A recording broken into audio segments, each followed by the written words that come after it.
Hello friends, welcome to my YouTube channel. आज मैं आपके लिए काला जामुन की रेसिपी लेकर के आई हूँ। ये काला जामुन सभी को बहुत पसंद होता है।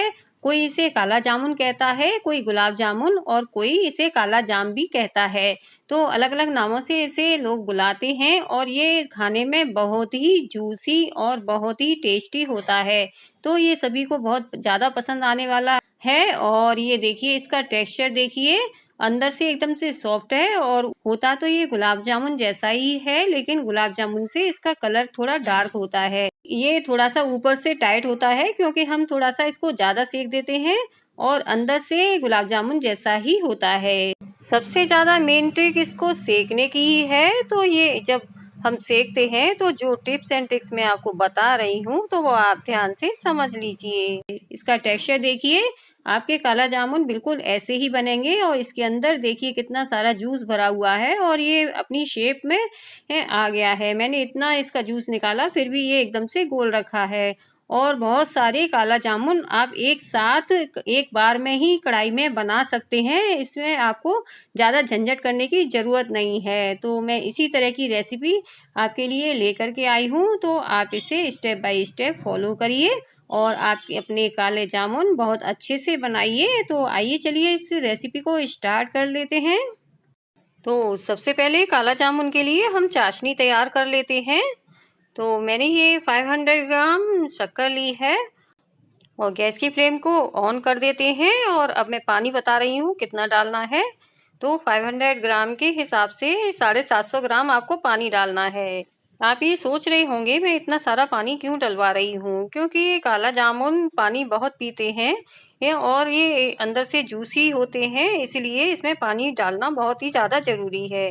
तो हम शक्कर को मेल्ट होने तक इसको लगातार चलाएंगे, क्योंकि जिससे शक्कर हमारी नीचे लगे नहीं। तो ये देखिए, शक्कर हमारी मेल्ट हो चुकी है और इसमें बॉयल भी आ गया है। अब इसे 2 से 3 मिनट तक हम इसे मीडियम गैस पर ऐसे ही उबलने देंगे। हम बहुत ज़्यादा नहीं उबालेंगे, केवल 2 से 3 मिनट ही इसको उबालेंगे। और इसको चेक कर लेते हैं। तो हमें इसकी कोई चाशनी नहीं बनानी है, बस ये हल्का सा ऐसे जैसे शहद होता है बस उस तरह का लगेगा आपको, हल्का चिपचिपा सा। और इसके बाद हम गैस की फ्लेम को बंद कर देंगे। चाशनी हमारी तैयार हो चुकी है। अब हम इसको ढक के रख देते हैं। और अब मैंने ये लिया है मावा, मावा या खोआ आप जो भी इसको बोलते हो। तो मैंने ये 500 ग्राम मावा लिया है और ये हमारा सूखा है मावा एकदम से। यदि गीला हो तो आप इसे भून लीजिए और फिर ठंडा करके यूज करिए। तो सबसे पहले इसमें जो गुठले जैसे हैं उनको फोड़ लेते हैं अच्छे से। चाहे आप हाथ से मसल लीजिए, चाहे इस तरह से फोड़ लीजिए। ऐसा करने में आपको 1 से 2 मिनट का समय लग सकता है। और अब मैंने ये 1 टेबल स्पून सूजी ली है और 2 टेबल स्पून मैंने मैदा ली है। तो मैं इन दोनों चीज़ों को इसमें मावा में मिला देती हूँ। यदि आपका ये खोया गीला हो हल्का सा, तो आप इसमें सूजी को नहीं बढ़ाइए, आप मैदा 1-2 चम्मच और बढ़ा सकते हैं। और अब मैं इसको अच्छे से मिला देती हूँ और इसको अच्छे से मसलते हुए इसका हम जैसे हम आटा लगाते हैं उस तरह का ही डोह तैयार करेंगे। तो इसे अच्छे से मिक्स कर लेते हैं।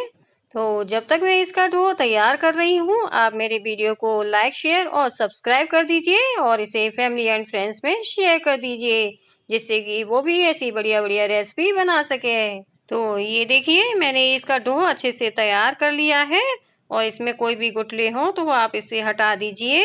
अब इसको ढके रख देते हैं। तो 5 से 7 मिनट के लिए हमें इसे रेस्ट कराना है। तो ये लीजिए, अब रेस्ट हो चुका है। अब मैं इसकी लोइयाँ तोड़ लेती हूँ। तो इसकी अपने अनुसार छोटी बड़ी जैसी भी आपको पसंद हो वैसी लोइयाँ हम तोड़ लेते हैं। तो ये लीजिए, मैं लोइयाँ निकाल रही हूँ। मैंने ये सारी लोइयाँ तोड़ के तैयार कर ली हैं। अब इनको गोल गोल करना है। तो इसके लिए आप अपने हाथों को हल्का चिकना कर लीजिए और उसके बाद ऐसे गोल गोल करके इनको बना के रख लीजिए। आप चाहे तो फिलिंग में ड्राई फ्रूट रख सकते हैं, लेकिन मैं प्लेन बना रही हूँ। बहुत से लोग बतासे भर के भी बनाते हैं और ये बहुत बढ़िया बन के तैयार होते हैं। तो इनमें क्रैक्स नहीं आने चाहिए। इस तरह से जब आप गोल गोल कर रहे हैं तो इनमें कोई भी क्रैक नहीं होना चाहिए। तो ये लीजिए, मैंने आपको दिखा दिया है। इसी तरह से मैंने ये सारी गोलियां बना के तैयार कर ली हैं। तो आप भी इसी तरह से गोलियां तैयार कर लीजिए। अब बारी है इनको सेकने की। तो इसके लिए मैंने कढ़ाई में घी रख दिया है। आप अच्छे घी में ही सेकिए और ये घी में काफ़ी अच्छे बन के तैयार होते हैं। और आप चाहे तो जो ऑयल आप खाते हो उसमें भी आप सेक सकते हैं। तो सबसे पहले ये मैंने एक छोटी गोली बना के रखी हुई है, उसको घी में डाल के देखेंगे कि ये कैसी सिक रही है। यदि ये ठीक से सिक जाती है तो हम और भी डाल देंगे, और यदि इसमें क्रैक्स वगैरह आते हैं तो हम अपने मावा को सही से सेट करेंगे। तो ये देखिए, ये ठीक से सिक रही है और अब हम इसको अच्छे से सेक के निकाल लेते हैं और इसको चेक कर लेते हैं कि कहीं इसमें क्रैक्स वगैरह तो नहीं है। तो ये बिल्कुल सही सिकी है। अभी कढ़ाई हमारी गरम है और हमें गैस बंद कर देनी है, और गैस बंद करने के बाद ही हम इन गुलाब जामुन को कढ़ाई में डालेंगे। ऐसा करने से हमारे गुलाब जामुन अच्छे से सिकेंगे और बिल्कुल भी फटेंगे नहीं और अंदर तक सिक के आएंगे। तो बिल्कुल गैस बंद करने के बाद मैंने इन सारे गुलाब जामुन को इसमें डाल दिया है, और अब हम इसका केवल घी हिलाएंगे। हम गुलाब जामुन को टच नहीं करेंगे, हम केवल घी को इस तरह से हल्का हल्का हिलाएंगे। और आप कलछी से हिलाइए या फिर आप इस तरह से कढ़ाई को भी हिला सकते हैं। दोनों तरफ से आप पकड़ के और इस घी को धीरे धीरे करके आप हिलाइए, और तभी आप गैस की फ्लेम को ऑन करिए जब आप ये देख लें कि ये ऊपर फ्लोट करने लग गए हैं। तो ये देखिए, धीरे धीरे ये बड़े होते जाएंगे और ये फ्लोट होके ऊपर आते जाएंगे। हमें गैस की फ्लेम को थोड़ा सा सिम करके ऑन कर देना है और इनको ऊपर आने का वेट करना है। इस समय बहुत ही पेशेंस रखने की ज़रूरत है। सबसे ज़्यादा आपको केवल सेकने में ही इतना थोड़ा सा पेशेंस रखना है। इस तरह से यदि आप ये गुलाब जामुन सेकते हो तो आपके बिल्कुल हलवाई के जैसे ही बनेंगे। हलवाई कम से कम 10 से 15 मिनट लगते हैं उसको एक बैच सेकने में, तभी उनके गुलाब जामुन काफ़ी बढ़िया से बनके तैयार होते हैं। और हमारे गुलाब जामुन थोड़े से कम है तो कम से कम 7 से 8 मिनट इनको सेकने में लग जाएगा।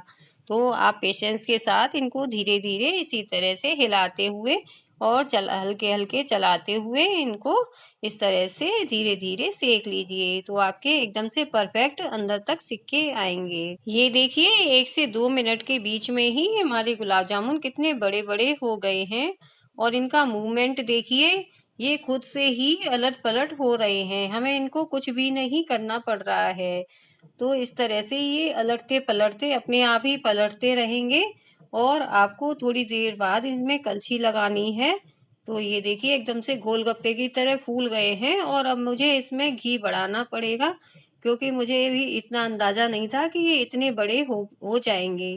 तो मैं अब इसमें थोड़ा सा घी बढ़ा दे रही हूँ, और अब इनको थोड़ा सा हिलाते हुए अब इनको सेक लेंगे। इनका थोड़ा सा कलर चेंज हो गया है। अब आप कलछी लगाओगे तो भी ये टूटेंगे नहीं और आराम से सिकते रहेंगे। तो ये देखिए, गुलाब जामुन बनके तैयार हो चुके हैं। कितना बढ़िया कलर आया है। तो यदि आपको गुलाब जामुन पसंद है तो आप इतना ही सेकिए, और आपको यदि काले जामुन पसंद है तो आपको थोड़ा सा और पेशेंस रखना है। 1 से 1.5 मिनट में अभी आपके काले जामुन भी तैयार हो जाएंगे। तो मैंने गैस की फ्लेम को तेज कर दिया था, और उलटते पलटते हुए इनको इतना सेकना है कि इनका कलर थोड़ा डार्क हो जाए। और ये देखिए, हमारे गुलाब जामुन से काले जामुन बनके तैयार हो चुके हैं। ये तो एकदम से मैजिक जैसा लग रहा है कि आपके 1 मिनट में गुलाब जामुन से काले जामुन बनके तैयार हो गए। बस इसी स्टेज तक हमें इनको सेकना है। बहुत ज़्यादा काला नहीं करेंगे, नहीं तो इनके टेस्ट में कड़वाहट सी आ जाएगी। तो बस हम इसको अब निकाल लेते हैं।